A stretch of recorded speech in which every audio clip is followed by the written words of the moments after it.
ഇന്ത്യയിലുടനീളമുള്ള WhatsApp ഉപയോക്താക്കൾക്ക് UPI സേവനം നൽകാൻ അനുമതി നൽകി national payment corporation of India.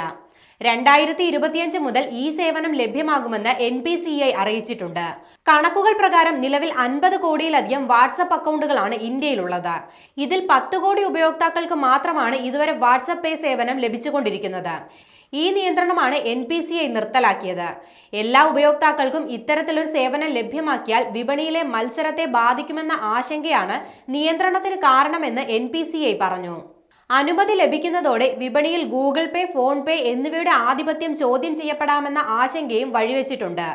UPI സേവനം നടത്തുന്ന ആപ്പുകളിൽ വാട്സപ്പ് പേ 11ാം സ്ഥാനത്താണ് ഇപ്പോഴുള്ളത്. നവംബർ മാസത്തിൽ മാത്രം 3890 കോടി രൂപ വാട്സപ്പ് പേയിലൂടെ കൈമാറ്റം ചെയ്യപ്പെട്ടിട്ടുണ്ട്. പട്ടികയിൽ 1ാം സ്ഥാനത്തുള്ളത് ഫോൺ പേ ആണ്. നവംബർ മാസത്തിൽ മാത്രം കണക്കുകൾ പ്രകാരം 10.88 ലക്ഷം കോടി രൂപയാണ് ഫോൺ പേ വഴി കൈമാറ്റം ചെയ്യപ്പെട്ടിട്ടുള്ളത്.